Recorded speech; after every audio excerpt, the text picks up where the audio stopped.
ಪರೀಕ್ಷೆಗಳಲ್ಲಿ ಮಾತ್ರ ನಾವೇನಾದ್ರೂ ಯಶಸ್ಸನ್ನು ಕಾಣುವುದರಿಂದ ಮಾತ್ರ ಯಶಸ್ವಿ ಆಗಲಿಕ್ಕೆ ಸಾಧ್ಯತೆ ಆಗುವುದಿಲ್ಲ. ಅದರ ಜೊತೆ ಸಂಶೋಧನಾ ಮನೋಭಾವನೆಯನ್ನು ಬೆಳೆಸಿಕೊಳ್ಳಬೇಕಾಗಿದೆ. ನಮ್ಮಲ್ಲಿ ಇರುವಂತಹ ಎಲ್ಲ ವ್ಯವಸ್ಥೆಗಳು ಸರಿಯಾಗಿದ್ದಾವೆ. ಒಂದು ನಾವು ಮರಿತಾ ಇದ್ದೇವೆ. ನಾವು ಇವತ್ತಿನ ದಿನ ಇಂಜಿನಿಯರ್ ಗಳನ್ನು ಸಾಕಷ್ಟು ನೋಡ್ತಾ ಇದ್ದೇವೆ, ಡಾಕ್ಟರ್ಸ್ ಗಳನ್ನು ಸಾಕಷ್ಟು ನೋಡ್ತಾ ಇದ್ದೇವೆ, ಆಮೇಲೆ ಸಾಫ್ಟ್ವೇರ್ ನಲ್ಲಿ ತುಂಬಾ ಜನರನ್ನು ನಾವು ಗಮನಿಸ್ತಾ ಇದ್ದೇವೆ. ಆದ್ರೆ ಕೊರತೆ ಕಾಣತಕ್ಕಂಥದ್ದು ಎಲ್ಲಿ ಎನ್ನುವುದರ ಬಗ್ಗೆ ನೀವು ಗಮನಕ್ಕೆ ತರ್ತೀನಿ. ನಾನು ಸಂಶೋಧನಾ ವಿಭಾಗದಲ್ಲಿ ತುಂಬಾ ಕೊರತೆ ಕಾಣ್ತಾ ಇದೆ. ನಿಮಗೊಂದು ಹೆಮ್ಮೆಯ ಸಂಗತಿ ಹೇಳ್ತೇನೆ. ನಾನು ಇಡೀ ಕಲ್ಯಾಣ ಕರ್ನಾಟಕ ಭಾಗದಲ್ಲಿ ಹೋದ ವರ್ಷ ಫೆಬ್ರವರಿ ತಿಂಗಳಲ್ಲಿ ವಿಜ್ಞಾನ ದಿನವನ್ನಾಗಿ ಆಚರಿಸುವ ದಿನ ನಮ್ಮ ಕಾಲೇಜ್ ಒಂದು ಆಫರ್ ಬಂದಿತ್ತು. ಏನು ಆಫರ್ ಅಂದ್ರೆ ಇಸ್ರೋಗೆ ವಿಸಿಟ್ ಮಾಡಲಿಕ್ಕೆ, ಇಸ್ರೋದಲ್ಲಿ ಸಂವಾದ ಮಾಡಲಿಕ್ಕೆ 50 ಜನ ವಿದ್ಯಾರ್ಥಿಗಳಿಗೆ ಅವಕಾಶ ಕಲ್ಪಿಸಿಕೊಟ್ಟಿದ್ರು.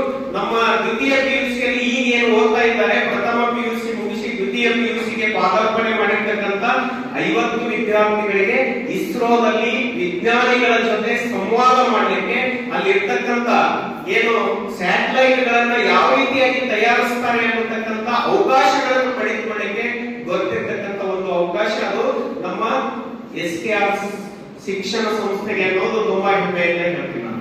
ಯಾಕೆ ಅದು ಅವಕಾಶ ಸಿಕ್ತು ಅಂತಂದ್ರೆ, ಬಹುಶಃ ನಾವು ಕಾಲೇಜ್ ಆರಂಭ ಆಗಿ 6ನೇ ವರ್ಷಕ್ಕೆ ನಮಗೆ ಅವಕಾಶ ಯಾಕೆ ಸಿಕ್ತು ಅನ್ನೋದು ಒಂದೇ ಮಾತಿನಲ್ಲಿ ಹೇಳ್ತೀನಿ ನಿಮಗೆ. ನಾವು ಪ್ರಯತ್ನ ಮಾಡ್ತಾ ಇದ್ದೇವೆ. ನಾವು ಮಕ್ಕಳಿಗೆ ಏನ್ ಬೇಕು ಅನ್ನೋದನ್ನು ಯೋಚನೆ ಮಾಡ್ತಾ ಇದ್ದೇವೆ, ಅದನ್ನು ತಂದು ಕೊಡ್ತಾ ಇದ್ದೇವೆ. ನಾವು ಆ ಕೆಲಸವನ್ನು ಮಾಡಿರುವುದರಿಂದ ನಮ್ಮ ಅಧ್ಯಕ್ಷರು ಬಹಳ ಕ್ರಿಯಾಶೀಲರಾಗಿರುವುದರಿಂದ ನಮ್ಮ ಕಾರ್ಯದರ್ಶಿಗಳು ಹಾಗೆ ಇದ್ದಾರೆ. ಕಾರ್ಯದರ್ಶಿಗಳು ಇಂಜಿನಿಯರಿಂಗ್ ಪದವೀಧರರು, ನಮ್ಮ ಅಧ್ಯಕ್ಷರು ವಾಣಿಜ್ಯ ವಿಭಾಗದಲ್ಲಿ BCom ಪದವೀಧರರು. ಹಾಗಾಗಿ ನಾನು ಕಲಾ ವಿಭಾಗದಲ್ಲಿ ಅರ್ಥಶಾಸ್ತ್ರ ಮತ್ತು ಕನ್ನಡ ಭಾಷೆಯಲ್ಲಿ ಸ್ನಾತಕೋತ್ತರ ಪದವಿಯನ್ನು ಪಡೆದಿರ್ತಕ್ಕಂಥವು. ಈ ಕಾಂಬಿನೇಷನ್ ಚೆನ್ನಾಗಿದೆ.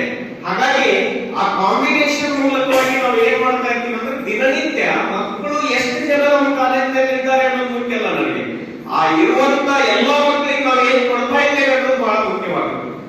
ಬಹಳ ಜನ ಏನಂತ ತಿಳ್ಕೊಳ್ತಾರೆ ಅಂದ್ರೆ, 1000 ಜನ ಮಕ್ಕಳು ಇದ್ರೆ ಮಾತ್ರ ಅದು ದೊಡ್ಡ ಸಂಸ್ಥೆ ಅನ್ನುವ ರೀತಿಯಲ್ಲಿ ಹೇಳ್ತಾರೆ. ನಮ್ಮಲ್ಲಿ ಕೂಡ 1600 ವಿದ್ಯಾರ್ಥಿಗಳು ನಮ್ಮ ಕ್ಯಾಂಪಸ್ ನಲ್ಲಿ ಇದ್ದಾರೆ. ನಮ್ಮ ಕಾಲೇಜಿನಲ್ಲಿ ಒಂದು 200 ಜನ ಇದ್ದಾರೆ. ಏನ್ ತೊಂದರೆ ಇಲ್ಲ.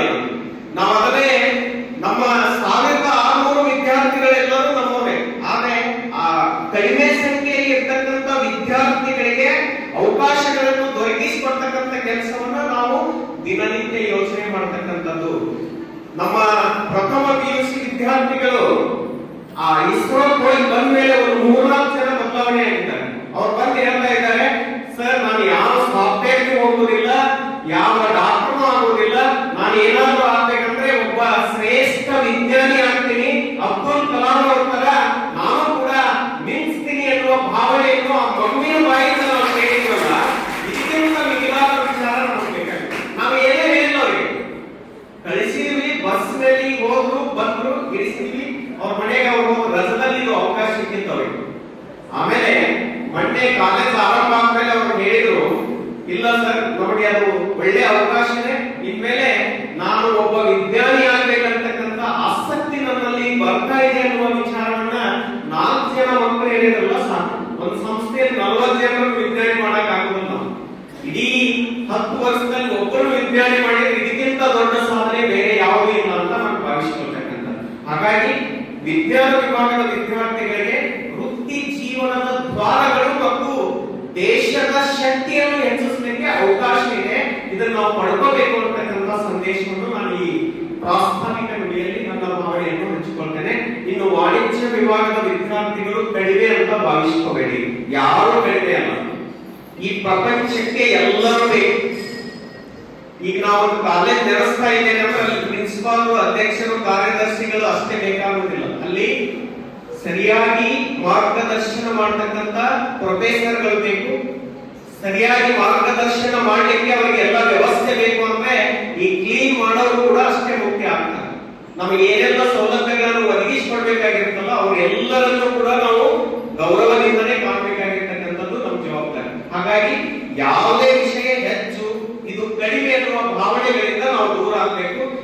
ವಾಣಿಜ್ಯ ವಿಭಾಗದಲ್ಲಿ ಎಂತ ಅವಕಾಶ ಇದೆ ಅಂತಂದ್ರೆ ನಿಮ್ಗೆ ಒಂದೇ ಮಾತಿನಲ್ಲಿ ಹೇಳ್ತೀನಿ ನಾನು, ದೇಶದ ಆರ್ಥಿಕತೆಯ ಬೆನ್ನೆಲುಬು ಯಾವ್ದಾದ್ರು ಇದ್ರೆ ಅದು ವಾಣಿಜ್ಯ ವಿಭಾಗ ಅಂತ ಹೇಳ್ಬೋದು. ಅಲ್ಲಿ ಬ್ಯಾಂಕಿಂಗ್ ಬರುತ್ತೆ, ಉದ್ಯಮಶೀಲತೆ ಬರುತ್ತೆ, ಚಾರ್ಟೆಡ್ ಅಕೌಂಟೆನ್ಸಿ ಬರುತ್ತೆ, ಆಮೇಲೆ ಆರ್ಥಿಕ ನಿರ್ವಹಣೆಗಳನ್ನ ಸೂಕ್ಷ್ಮವಾಗಿ ಅರಿತು ದೇಶದ ಮುನ್ನಡೆಗೆ ಕಾರಣವಾಗತಕ್ಕಂಥವ್ರು ಯಾರಾದ್ರೂ ಇದ್ರೆ ಅದು ವಾಣಿಜ್ಯ ವಿಭಾಗದ ವಿದ್ಯಾರ್ಥಿಗಳು.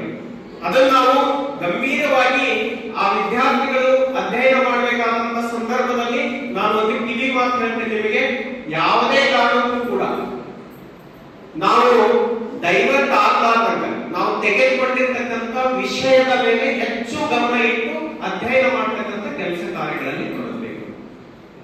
ಅವ್ರು ಸೈನ್ಸ್ ಓದ್ತಾ ಇದ್ದಾರೆ, ಇನ್ನೊಬ್ರು ಆರ್ಟ್ಸ್ ಓದ್ತಾ ಇದ್ದಾರೆ, ಮತ್ತೊಬ್ರು ಏನೋ ಓದ್ತಾ ಇದ್ದಾರೆ, ಇವು ಯಾವ ಬೇಡ. ನಾನು PUC ಸೈನ್ಸ್ ಓದಿದ್ದೇನೆ, ಆದ್ರೆ ನಮ್ಮ ಕಾಲಘಟ್ಟದಲ್ಲಿ BSc ಓದಲಿಕ್ಕೆ ಅವಕಾಶ ಇದ್ದಿಲ್ಲ. ಈಗ ಅನಿಸ್ತಾ ಇದೆ ಇದು ಓದಿದ್ದ ಬೆಟರ್ ಅಂತ ನನಗೆ ಅನಿಸ್ತಾ ಇದೆ, ನನ್ನ ವೈಯಕ್ತಿಕ ವಿಚಾರ. ಯಾಕಂದ್ರೆ ನನಗೆ ಸಿಗ್ತಕ್ಕಂಥ ಅವಕಾಶಗಳು ನನಗೆ ಗೊತ್ತಲ್ಲ. ಆಮೇಲೆ ಸುಮಾರು ವೇದಿಕೆಗಳಲ್ಲಿ ದೊಡ್ಡ ದೊಡ್ಡ 10,000 ಜನ ಇರುವ ವೇದಿಕೆಗಳನ್ನು ಹಂಚಿಕೊಳ್ಳಿಕ್ಕೆ ಅವಕಾಶ ಸಿಗ್ತಾ ಇದೆ.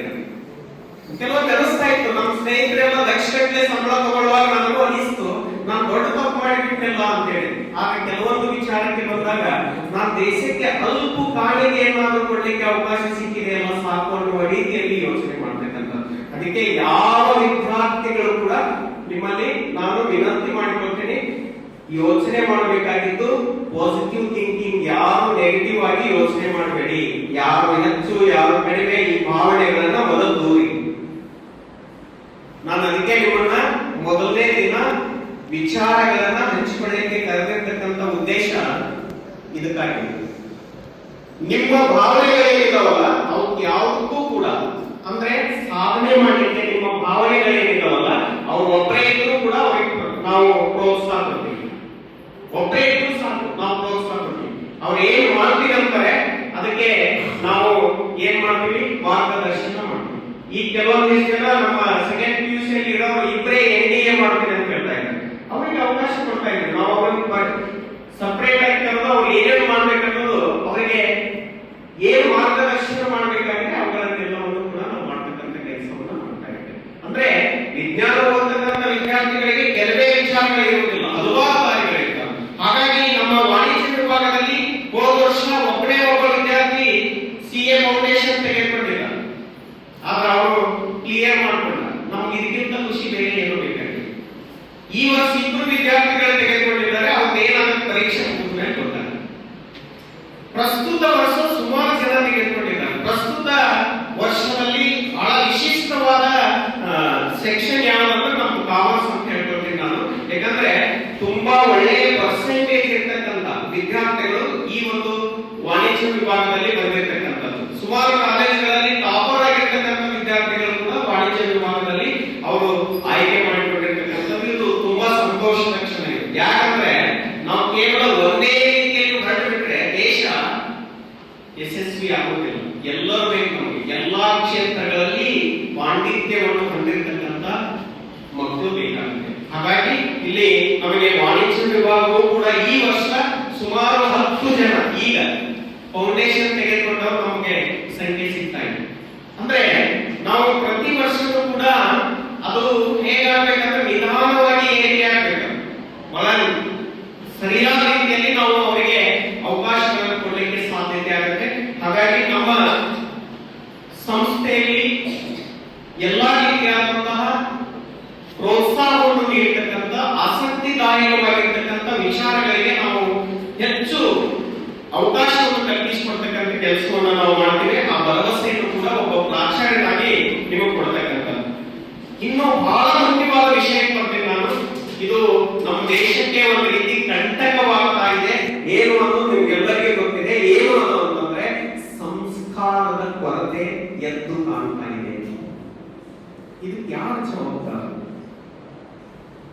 ಯಾರ ಜವಾಬ್ದಾರಿ? ಮೇಷ್ಟ್ರು, ವಿದ್ಯಾರ್ಥಿಗಳು, ಪಾಲಕರು, ಸಮಾಜವು, ದೇಶವೇ? ಮೊದಲನೇದಾಗಿ ಬರುವಂತದ್ದು ಮನೆಯಿಂದ ಆರಂಭ ಆಗುತ್ತೆ. ಮನೆಯೇ ಮೊದಲ ಪಾಠಶಾಲೆ, ತಾಯಿಯೇ ಮೊದಲ ಗುರು. ಇದನ್ನ ನಾವು ಬದಲಾವಣೆ ಮಾಡಕ್ ಸಾಧ್ಯನೇ ಇಲ್ಲ. ತಾಯಿ ಬದಲಾವಣೆ ಆಗುವುದೇ ಇಲ್ಲ. ನಾವು ಯಾರನ್ನಾರು ಬದಲಾವಣೆ ಮಾಡಬಹುದು, ತಾಯಿಯ ಗುಣಗಳನ್ನು ವ್ಯತ್ಯಾಸ ಮಾಡಕ್ ಆಗೋದೇ ಇಲ್ಲ. ಯಾಕಂದ್ರೆ ತಾಯಿಯಾಗಿದೆ ಉಳಿದಿದ್ದಾರೆ ಇವತ್ತಿನ ದಿನ. ಆದ್ರೆ ತಂದೆ ಯಾದವರು, ಮಕ್ಕಳಾದವರು ನಾವು ಯೋಚನೆ ಮಾಡ್ಬೇಕಾಗಿರ್ತಕ್ಕಂಥದ್ದು ಏನು ಅನ್ನೋದ್ರ ಬಗ್ಗೆ ಯೋಚನೆ ಮಾಡ್ಬೇಕಾಗಿರ್ತಕ್ಕಂಥದ್ದು. ನಾನು ನಿಮ್ಮಲ್ಲಿ ವಿನಂತಿ ಮಾಡಿಕೊಳ್ತಾ ಇದ್ದೇನೆ, ಇಲ್ಲಿ ಬಂದಿರ್ತಕ್ಕಂಥ ಮಕ್ಕಳೆಲ್ಲರೂ ಕೂಡ ಸಂಸ್ಕಾರಯುತವಾಗಿರ್ತಕ್ಕಂಥವ್ರು ಇಲ್ಲ ಅಂತ ಹೇಳುವುದಿಲ್ಲ. ಆದ್ರೆ ಎಲ್ಲಿಯಾದ್ರೂ ಲೋಪದೋಷಗಳಿದ್ರೆ ತಿದ್ದುವ ಕೆಲಸವನ್ನು ನಾವೆಲ್ಲರೂ ಮಾಡಬೇಕು. ಇದನ್ನು ನಾವು ಬಹಳ ಮುಖ್ಯವಾಗಿ ಯೋಚನೆ ಮಾಡ್ತಕ್ಕಂಥದ್ದು. ನಾನು ಪ್ರತಿದಿನ ಅವ್ರು ಬಂದ ತಕ್ಷಣ ಅವರ ಬಿಹೇವಿಯರ್ ಹೇಗಿದೆ ಅನ್ನೋದನ್ನು ನೋಡ್ತಾ ಇದ್ದೇನೆ. ಕಲಿಯುವುದು ಒಂದು ಅಕ್ಷರ ಕಡಿಮೆ ಅನ್ನೋ ತೊಂದರೆ ಇಲ್ಲ ನನಗೆ. ಅವ್ರ ದೇಶಕ್ಕೆ ಹೊರ ಆಗ್ಬೇಕು ಅಂತಂದ್ರೆ ಒಂದ್ ಅಕ್ಷರ ಕಲ್ತ್ರೆ ಕಡಿಮೆ ಕಲ್ತ್ರೆ ಅಂತ ತೊಂದರೆ ಇಲ್ಲ. ನಿಮ್ಗೆ ಒಂದೇ ಮಾತು ಹೇಳ್ತೀನಿ ನಾನು, ಅಬ್ದುಲ್ ಕಲಾಂ ಅವರು ಅಷ್ಟು ಎತ್ತರಕ್ಕೆ ಹೋಗ್ಲಿಕ್ಕೆ ಕಾರಣ ಅವರ ಗುಣ, ನಡತೆ, ಸ್ವಭಾವಗಳು, ಬೇರೆ ಏನೂ ಅಲ್ಲ. ಅವರೇನು ಈ ರ್ಯಾಂಕ್ ಸ್ಟೂಡೆಂಟ್ ಅಲ್ಲ. ಅವರು ದಿ ವಿಂಗ್ಸ್ ಆಫ್ ಫೈರ್ ಓದಿದ್ರೆ ಗೊತ್ತಾಗುತ್ತೆ ನಿಮ್ಗೆ ಅವರ ಭಾವನೆಗಳು ಹೇಗಿತ್ತು ಅಂದ್ರೆ ಪ್ರತಿ ದಿನವೂ ಕೂಡ, ಪ್ರತಿ ಕ್ಷಣವೂ ಕೂಡ ಅವರ ಬದುಕು ಹೇಗಿತ್ತು ಅನ್ನೋದನ್ನು ನಾವು ಇಲ್ಲಿ ಆಲೋಚನೆ ಮಾಡಬೇಕಾಗುತ್ತೆ. ಸಮಯಕ್ಕೆ ತುಂಬಾ ಮಹತ್ವ ಕೊಡ್ತಾ ಇದ್ರು. ಸಮಯದ ಮಹತ್ವವನ್ನು ನಾವು ಇವತ್ತಿನ ದಿನ ಎಲ್ಲರೂ ಅರಿಬೇಕಾಗಿದೆ. ಸಮಯವನ್ನು ಯಾರು ಸರಿಯಾಗಿ ಪಾಲನೆ ಮಾಡ್ತೀವಿ, ಜೀವನದಲ್ಲಿ ಯಶಸ್ಸನ್ನು ಕಾಣ್ತೀವಿ. ಅದಕ್ಕೆ ಇಬ್ಬರು ಉದಾಹರಣೆ ಕೊಡ್ತೀನಿ ನಿಮಗೆ. ಇವತ್ತಿನವರೆಗೂ ಕೂಡ ನಾವು ಇಂಜಿನಿಯರ್ ಅಂತಂದ್ರೆ ಸರ್ ಎಂ ವಿಶ್ವೇಶ್ವರಯ್ಯ ಮಾತ್ರ ನೆನಪಿಸ್ಕೊಳ್ತೀವಿ ನಾವು. ಆ ಸರ್ ಎಂ ವಿಶ್ವೇಶ್ವರಯ್ಯ ಅವರನ್ನ ನೆನಪಿಸ್ಕೊಳ್ಬೇಕಾದ್ರೆ ನಿಮ್ಗೆ ಒಂದೇ ಒಂದು ಎಕ್ಸಾಂಪಲ್ ತಿಳ್ಕೊಳ್ಳಿ. 102 ವರ್ಷ ಬದುಕಿದ್ರು. ಆ 102 ವರ್ಷಗಳಲ್ಲಿ ಸಮಯಕ್ಕೆ ಅವರಷ್ಟು ಮಹತ್ವವನ್ನು ವಿಶ್ವದ ಯಾವ ವ್ಯಕ್ತಿನೂ ಕೊಟ್ಟಿಲ್ಲ ಅಂತ ನನಗೆ ಅನ್ಸುತ್ತೆ. ಅಷ್ಟು ಮಹತ್ವ ಕೊಟ್ಟಿರ್ತಕ್ಕಂಥ ವ್ಯಕ್ತಿ ಯಾವ ಅಂದ್ರೆ ಅದು ಸರ್ ಎಂ ವಿಶ್ವೇಶ್ವರಯ್ಯನವರು. ಅದಕ್ಕೆ ಇಂಥ ಮಹನೀಯರು ಹುಟ್ಟಿರುವ ನಾಡಿನಲ್ಲಿ ನಾವೆಲ್ಲರೂ ಹುಟ್ಟಿದ್ದೇವೆ. ಆಮೇಲೆ ನಮ್ಮ ಭಾಗದ ಬಗ್ಗೆ ಒಂದು 2-3 ಮಾತುಗಳನ್ನು ಹೇಳ್ತೀನಿ ನಿಮ್ಗೆ. ಕಲ್ಯಾಣ ಕರ್ನಾಟಕ ಅಂದ್ರೆ ಇಡೀ ವಿಶ್ವದಲ್ಲಿ ಒಂದು ಸಾಂಸ್ಕೃತಿಕವಾದಂತ ಮೆರುಗಿದೆ. ಇಡೀ ವಿಶ್ವದಲ್ಲಿ 4 ರಾಜಮನೆತನಗಳಲ್ಲಿ ಶ್ರೇಷ್ಠ 2 ರಾಜಮನೆತನಗಳು ನಮ್ಮ ಭಾಗದಲ್ಲಿ ಆಗಿಬಿಟ್ಟಿದ್ದಾರೆ. ಒಂದು ರಾಷ್ಟ್ರಕೂಟ ಮನೆತನ, ಇನ್ನೊಂದು ವಿಜಯನಗರ ಸಾಮ್ರಾಜ್ಯ. ಇತಿಹಾಸವನ್ನು ಬಹಳ ಚೆನ್ನಾಗಿ ನಾವು ತಿಳ್ಕೊಂಡ್ರೆ ನಾವು ಎದರಲ್ಲಿ ಕಡಿಮೆ ಇಲ್ಲ. ಹನುಮನ್ ಉದಿಸಿದ ನಾಡಿನಲ್ಲಿದ್ದೇವೆ ನಾವು. ನಮಗೆ ಆಧ್ಯಾತ್ಮಿಕ ಟಚ್ನು ಬೇಕು. ಆಧ್ಯಾತ್ಮಿಕತೆಯು ತುಂಬಾ ಮುಖ್ಯವಾಗುತ್ತೆ ನಾವು. ಆಮೇಲೆ ಸೂಫಿ ಸಂತರು ಹೆಚ್ಚು ಹುಟ್ಟಿರ್ತಕ್ಕಂಥ ನಾಡು ಯಾವಾದ್ರೂ ಇದ್ರೆ ಅದು ಕಲ್ಯಾಣ ಕರ್ನಾಟಕ ಅಂತ ನಾವು ಭಾವಿಸ್ಕೊಳ್ಬೇಕಾಗುತ್ತೆ. ಹಾಗಾಗಿ ಇಲ್ಲಿ ದಾಸರು, ಶರಣರು, ಸಂತರು, ಸೂಫಿ ಸಂತರು ಎಲ್ಲರೂ ಜನಿಸಿರ್ತಕ್ಕಂಥ ನಾಡು ಕಲ್ಯಾಣ ಕರ್ನಾಟಕವಾಗಿರುವುದರಿಂದ ನಮಗೊಂದು ಹೆಮ್ಮೆ ಇದೆ. ನಾವು ಇವನ್ನೆಲ್ಲವನ್ನು ಗಮನದಲ್ಲಿ ಇಟ್ಕೊಂಡು ಸಾಧನೆ ಮಾಡಲಿಕ್ಕೆ ನಾವು ಏನೆಲ್ಲ ಪ್ರಯತ್ನವನ್ನು ಕೂಡ ಮಾಡಬಹುದು ಅನ್ನುವ ವಿಚಾರವನ್ನು ಕೂಡ ನಿಮ್ಮ ಮುಂದೆ ಹೇಳ್ತಕ್ಕಂಥದ್ದು. ಇವನ್ನ ದಿನನಿತ್ಯ ಹೇಳಕ್ಕೆ ಆಗುದಿಲ್ಲ ಇವತ್ತು. ಅದಕ್ಕೆ ನಾವು ಇದಕ್ಕಾಗಿಯೇ ಒಂದು ಓರಿಯಂಟೇಶನ್ ಪ್ರೋಗ್ರಾಮ್ ಮಾಡಿರ್ತಕ್ಕಂಥದ್ದು. ನಿಮಗೆ